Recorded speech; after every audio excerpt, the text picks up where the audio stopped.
Hello everyone, मैं हूं अंकिता। और जैसा कि आपने पिछले वीडियो में देखा था, मैंने पहले समझाया हुआ है कि पदार्थ की क्या क्या अवस्थाएं होती हैं, ठोस, द्रव और गैस, और उसमें क्या क्या गुण होते हैं, वो मैंने आपको समझाया था। इस वीडियो में हम पदार्थ की अवस्था में परिवर्तन को देखेंगे। जैसे कि पहला पॉइंट आपको दिख रहा होगा, तापमान में परिवर्तन या तापमान के परिवर्तन का प्रभाव पदार्थ की अवस्था पे कैसे पड़ता है, या इसे हम बोल सकते हैं कि जो टेम्परेचर में चेंजेस होते हैं, उस चेंजेस की वजह से जो मैटर है उसकी स्टेट्स में क्या चेंजेस आ सकते हैं। तो आइए देखते हैं हम।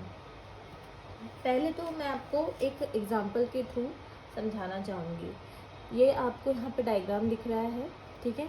तो ये आयरन स्टैंड है, ये बर्नर है, और ये बीकर है, ये थर्मामीटर, ग्लास स्टेरर, ये सब क्या चीज़ें हैं मैं आपको समझाती हूँ। सबसे पहले तो हम क्या करेंगे, एक बीकर में कुछ बर्फ़ के टुकड़े लेंगे, ठीक है। अब क्या करते हैं हम कि इस बर्फ़ के टुकड़ों को हम लोग गरम कर रहे हैं, ये मान के चलिए, बर्नर के थ्रू, मतलब उसको हमको मेल्ट करना है। अब वो गर्म हो रहा है, यहाँ पे हमने थर्मामीटर लगा रखा हो है, और ये जो कांच की छड़ है वो इसलिए है ताकि हम उसको मिलाते जाएं। अब क्या करना है हमको, बस ये देखना है कि जो चेंजेस होंगे ठोस से, मतलब ठोस यानी हमारा सॉलिड जो है बर्फ, वो जब लिक्विड फॉर्म में चेंज होगा तो बस हमको टेम्परेचर देखना है। तो जब एक पर्टिकुलर टेम्परेचर पे वो चेंज होने लगेगा बर्फ, किसमें, लिक्विड में, है ना, आइस लिक्विड में, तब तक हमें क्या करना है, उस ग्लास की छड़ को हिलाते रहना है। और जब तक ये पानी बन ना जाए, यानी बर्फ गल ना जाए, तब तक हमें उस पर नज़र रखनी है थर्मामीटर पे, ठीक है। अब हम क्या करेंगे कि ये नोटिस करेंगे कि वो टेम्परेचर क्या था जिसमें वो ठोस से यानी सॉलिड से लिक्विड में कन्वर्ट हुआ। बस उस टेम्परेचर को ही हमें ध्यान रखना है। अब इसके आगे का मैं आपको बताती हूँ। जब ठोस के तापमान को बढ़ाते हैं हम, यानी सॉलिड के टेम्परेचर को बढ़ा देंगे हम, तो जो उसके अंदर की गतिज ऊर्जा होती है, यानी जो काइनेटिक एनर्जी होती है, वो भी बढ़ जाती है। पहली बात, काइनेटिक एनर्जी क्या होती है ये भी पता होना ज़रूरी है।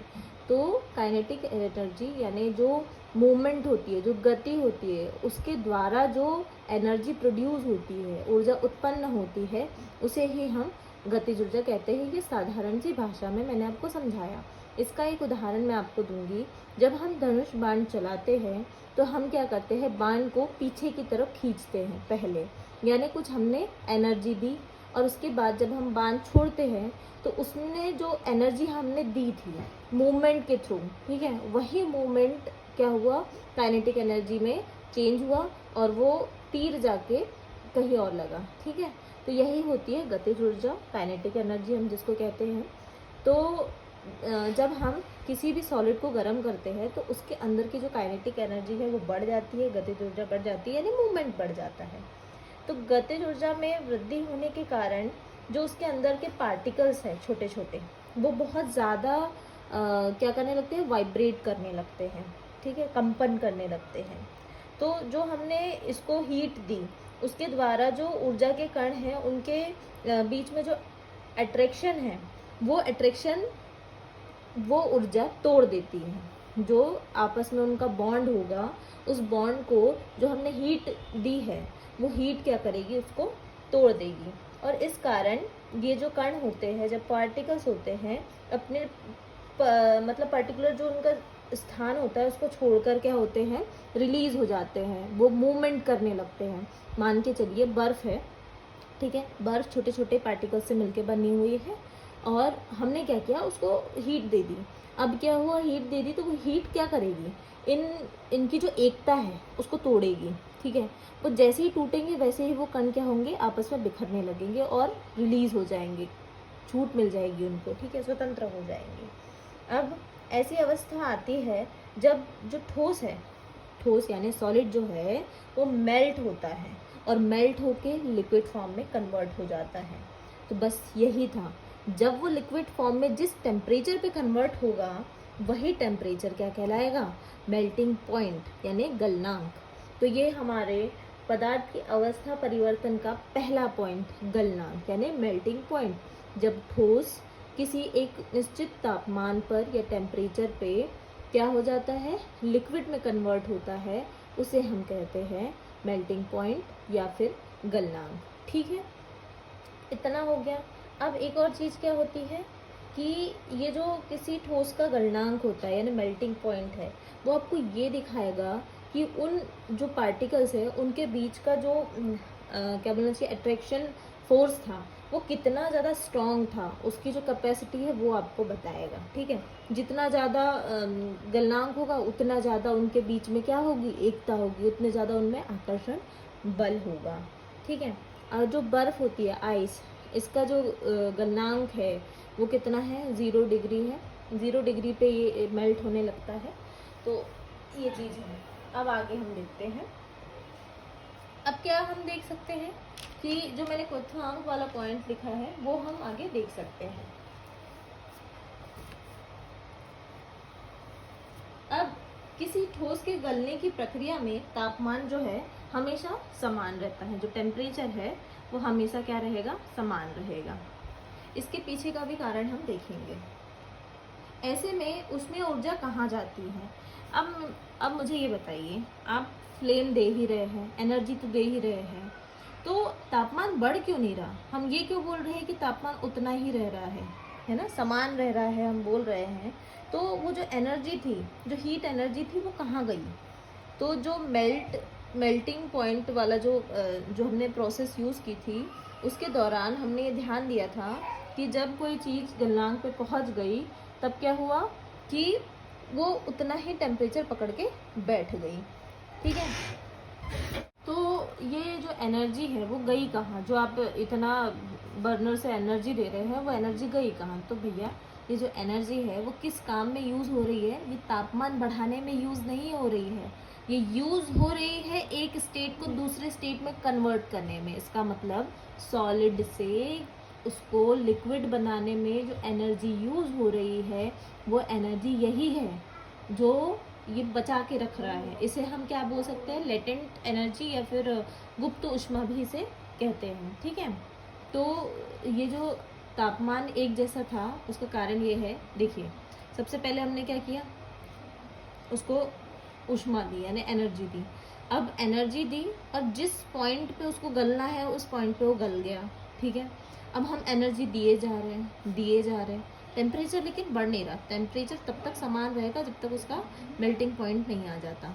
तो ये जो एनर्जी है वो क्या कर रहा है, वो उस पदार्थ के कणों में छुपी होती है। मतलब जो भी पदार्थ होगा ना आपका, आप पानी ले रहे हैं या जो भी चीज़ ले रहे हैं, ये इसके अंदर छुप गई।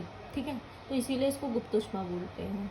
ठीक है, तो ये जो एनर्जी है वो छुप गई और क्या कर रही है, ये एक स्टेट को दूसरे स्टेट में कन्वर्ट कर रही है। बस ये याद रखिएगा। ठीक है, फिर आगे देखेंगे हम।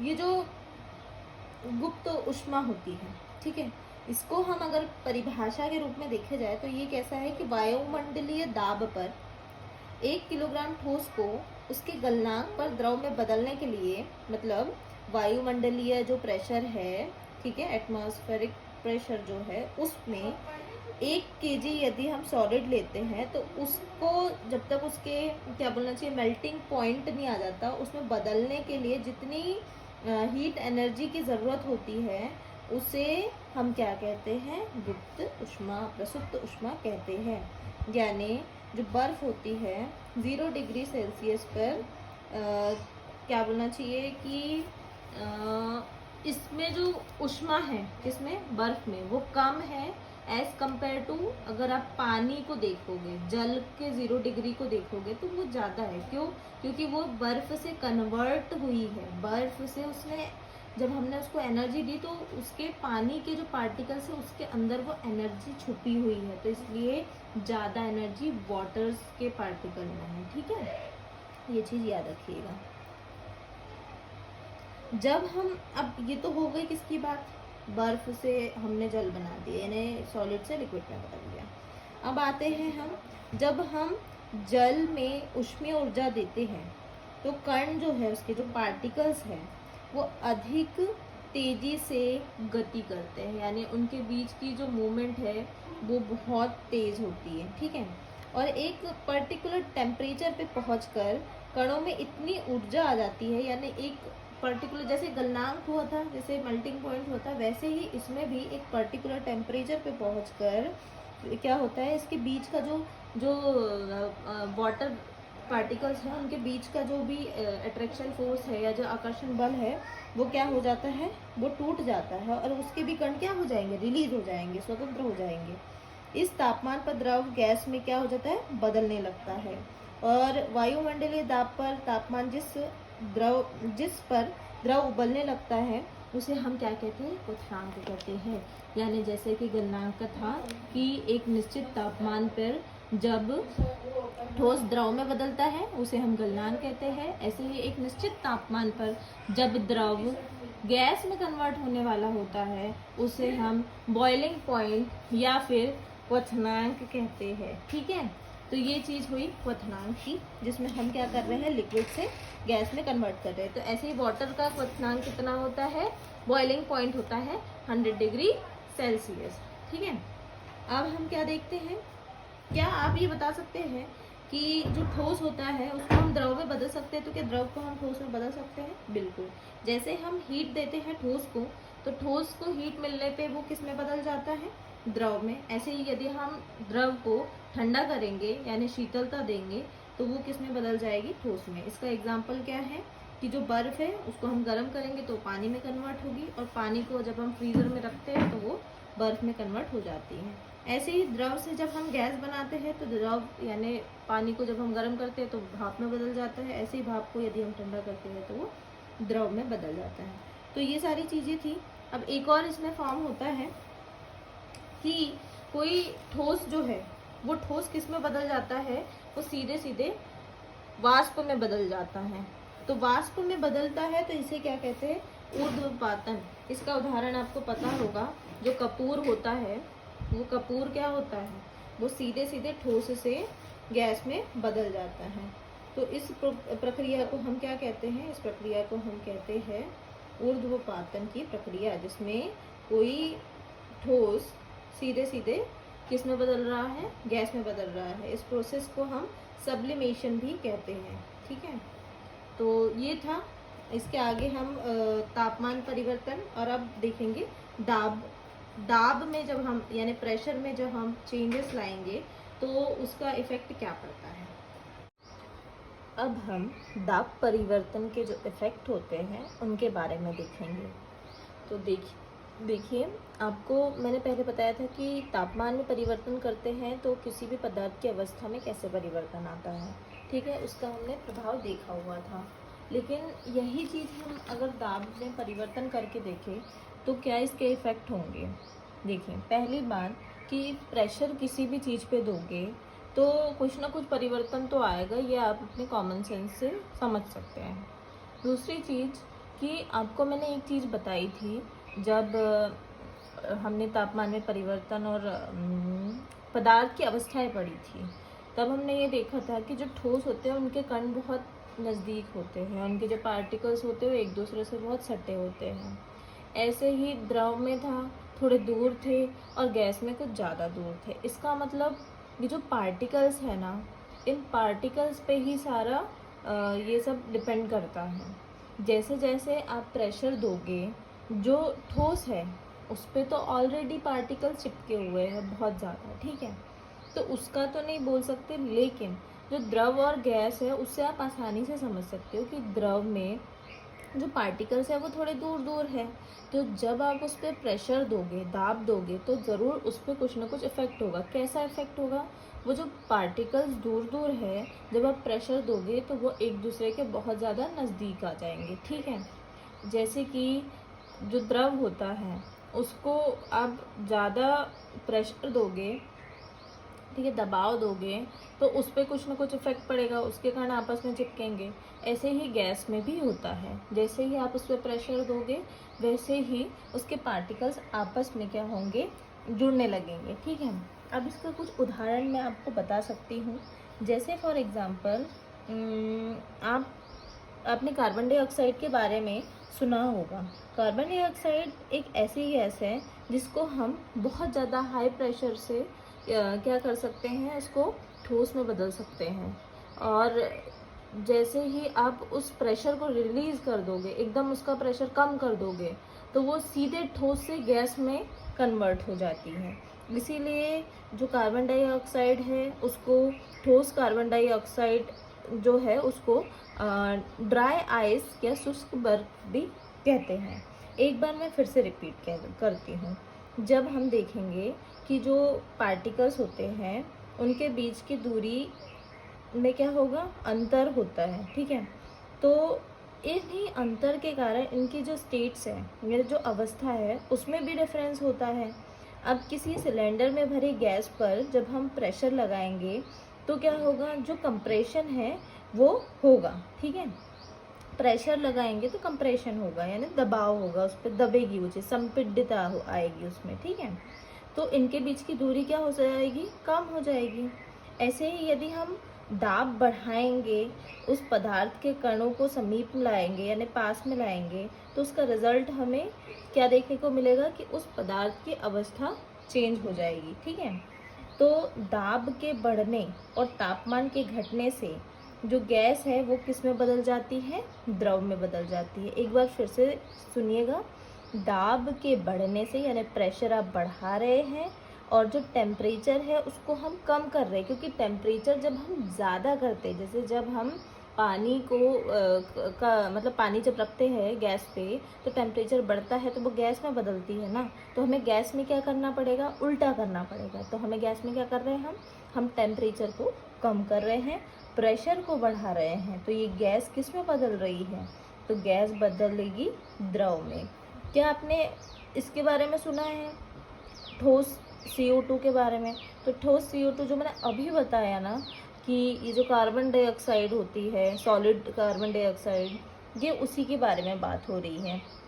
जब मतलब जो एटमॉस्फेरिक कंडीशन होती है उसमें ये जो सॉलिड CO2 होती है उसको हम लिक्विड फॉर्म में कन्वर्ट किए बिना सीधे किस फॉर्म में बदल देते हैं, गैस फॉर्म में, ठीक है।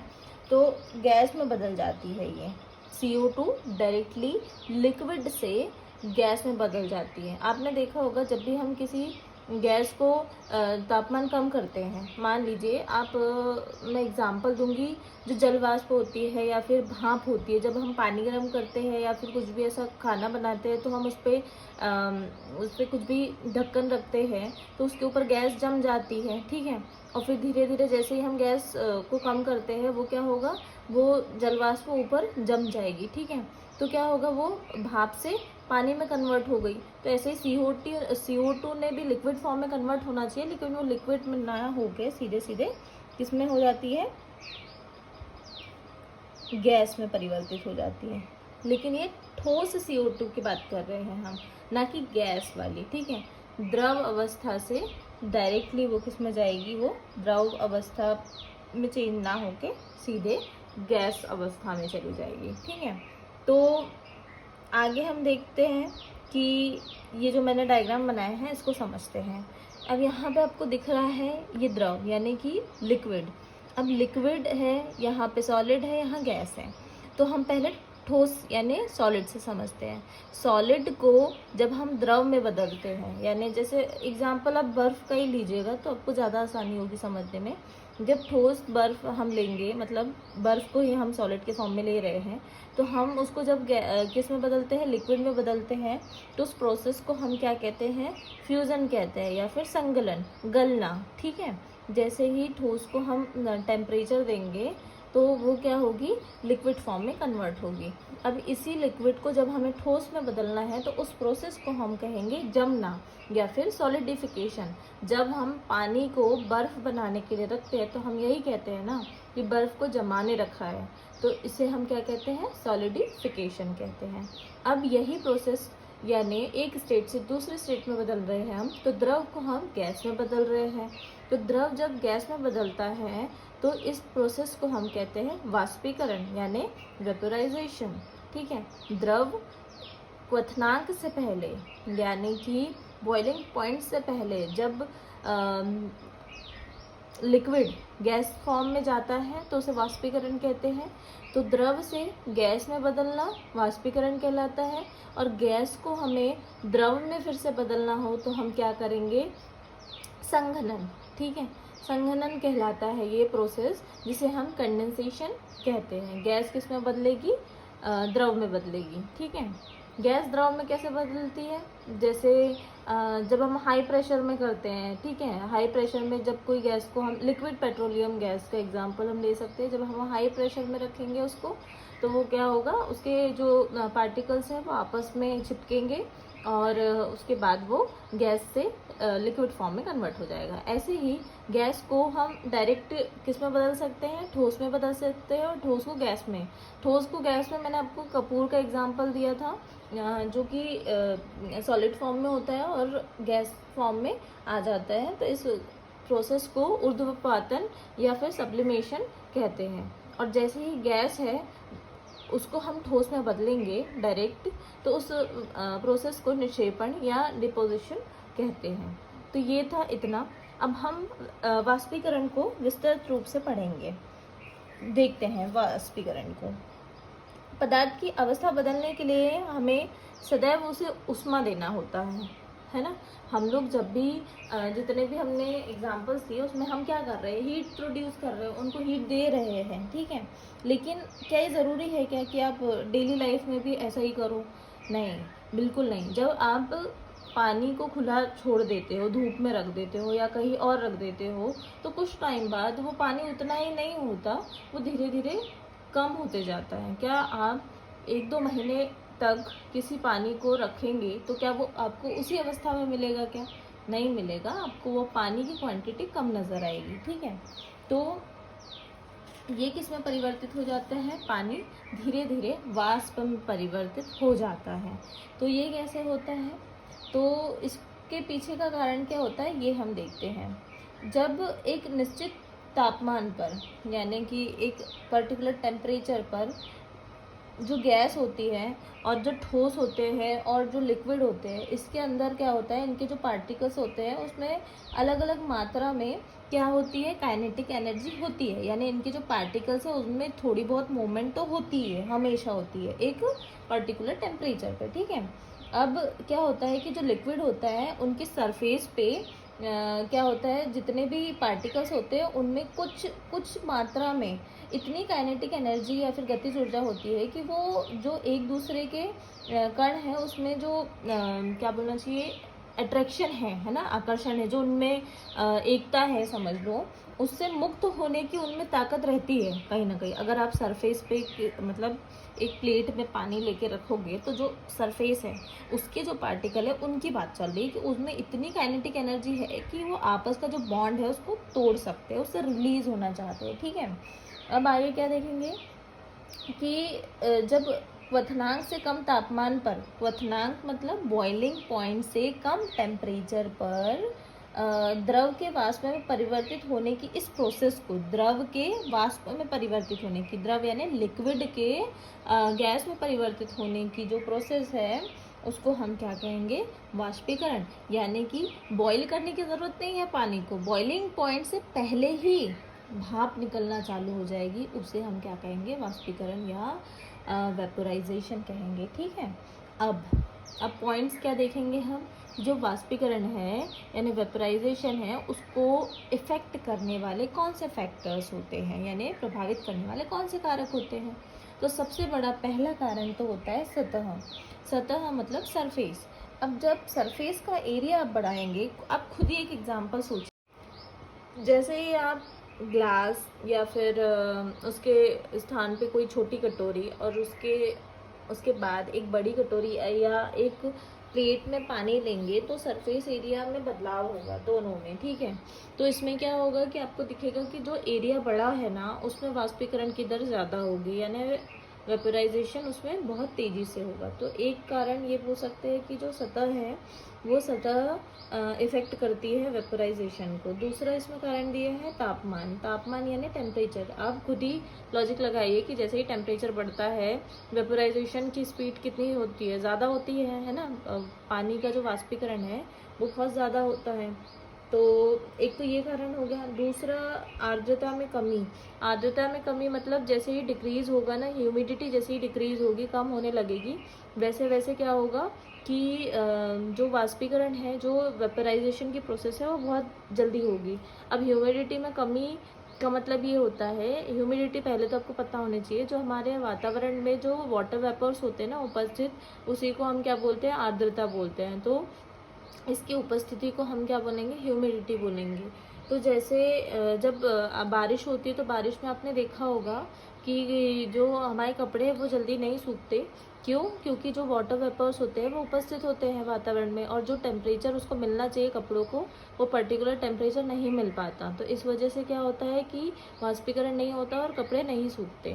तो जब ये वाटर वेपर्स हटते हैं तब हमारे कपड़े या वाष्पीकरण की दर जल्दी होती है। तो एक ये कारण है, हो गया। दूसरा, एक और कारण है, जो वायु होती है ना, जो विंड है, उसकी जो जब स्पीड होती है, बहुत ज़्यादा तेज़ तेज़ हवाएं चलती है, तो तब हम ये बोल सकते हैं कि जो वाष्पीकरण की प्रोसेस है, यानी जो वेपराइजेशन की प्रोसेस है, वो बहुत तेज़ होती है। क्यों? क्योंकि जो वाटर वेपर होते हैं ना उपस्थित हमारे एटमॉस्फेयर में, वो अपने साथ जो है वो लेके चले जाता है, जो हवा होती है वो अपने साथ लेके चले जाती है। तो वाटर वेपर जैसे ही हटेंगे वैसे ही क्या होगा, हमारे जो वाष्पीकरण की प्रोसेस है उसमें उसको पर्टिकुलर टेम्परेचर मिल जाएगा, और वाष्पीकरण की प्रोसेस बहुत जल्दी जल्दी होने लगेगी, वेपराइजेशन होने लगेगा। अब एक और आता है इसमें, वाष्पीकरण के कारण ठंडक या शीतलता कैसे होती है। तो उसका एक बहुत ही बढ़िया एग्जाम्पल मैं आपको दूंगी। आपने कभी नेल पॉलिश यदि लगाई है, बॉयज़ को छोड़ के बोल रही हूँ, बॉयज़ भी कभी अगर एक्सपेरिमेंट के तौर पे लगा लेते होंगे, तो आपने उसको साफ़ किया होगा। जब नेल पेंट को जब हम साफ़ करते हैं, थिनर के थ्रू साफ़ करते हैं, तो वो थिनर कभी हमारे हाथ पे गिर जाता है तो आपने देखा होगा बड़ा ही ठंडा ठंडा महसूस होता है, ठीक है। तो ये क्यों होता है? तो ये इसलिए होता है, ये वाष्पीकरण की प्रोसेस के थ्रू होता है, ठीक है। क्यों? क्योंकि जब वो हमारे हाथ पे गिरा, उसने क्या किया, वाष्पीकरण के लिए यानी वेपराइजेशन की प्रोसेस के लिए हमारे हाथों से एनर्जी ली। अब हमारे हाथ में जो गर्माहट थी वो तो चली गई, तो अब वहाँ क्या बचेगा, वहाँ पे तो ऑब्वियस सी बात है ना, ठंडक बचेगी। तो ऐसे ही क्या होता है कि जहाँ पे हमें, जैसे गर्मी में हमें पसीना आता है, पसीना क्या होता है, जब पसीना उड़ता है ना, तो जब पसीना होता है तब हमें कितना गंदा सा महसूस होता है, एकदम चिपचिपा सा महसूस होता है। लेकिन जैसे ही पसीना सूख जाता है, यानी वाष्पीकरण की प्रोसेस हो गई, तो हमें बड़ा ही ठंडा ठंडा बहुत ही अच्छा लगता है। वो इसीलिए क्योंकि उसने क्या किया, हमारे बॉडी से क्या ली, हीट ली, और उसके बाद वो वाष्पीकृत हुआ, और उसके बाद क्या हुआ, हमारे शरीर को ठंडक मिली। एक और क्वेश्चन आता है कि जैसे जो बर्फ भरा जल से मतलब बर्फ वाला जल जो होता है, वो अगर हम ग्लास में रखते हैं तो ग्लास के बाहर आपको क्या दिखेगा, पानी के ड्रॉपलेट्स दिखेगी, यानी वाटर वेपर्स दिखेंगे। तो वो क्यों दिखते हैं? वो इसलिए दिखते हैं कि जो वातावरण में जो वाटर वेपर्स होते हैं छोटे छोटे, वो तो गर्माहट वाले होते हैं। वो जैसे ही ठंडे टेम्परेचर से मिलते हैं, यानी वो जो ग्लास है उससे टकराते हैं, तो जैसे ही हम गैस का टेम्परेचर कम करते हैं तो वो लिक्विड फॉर्म में कन्वर्ट हो जाती है, ठीक है। तो ऐसे ही वाटर वेपर्स जो होते हैं वो जैसे ही उससे टकराते हैं ग्लास से, तो तापमान में कमी आती है, और वो किस में कन्वर्ट हो जाते हैं, छोटे छोटे पानी के बूंदों में कन्वर्ट हो जाते हैं। तो यही सारी चीज़ें थी, पदार्थ की अवस्था, उसमें अवस्था में परिवर्तन देखा हमने, दाब का परिवर्तन देखा, फिर उसके बाद उनके इफेक्ट देखे, ये सारी प्रोसेस देखी है, जिसमें हमने द्रव को गैस में कन्वर्ट करते हुए देखा है, गैस को ठोस में। ये सारा जो साइकिल बना हुआ है वो सारा एक दूसरे से कनेक्टेड है। तो अगर आपको वीडियो समझ में आता है तो मेरे चैनल को लाइक, शेयर एंड सब्सक्राइब ज़रूर कीजिए। Thank you.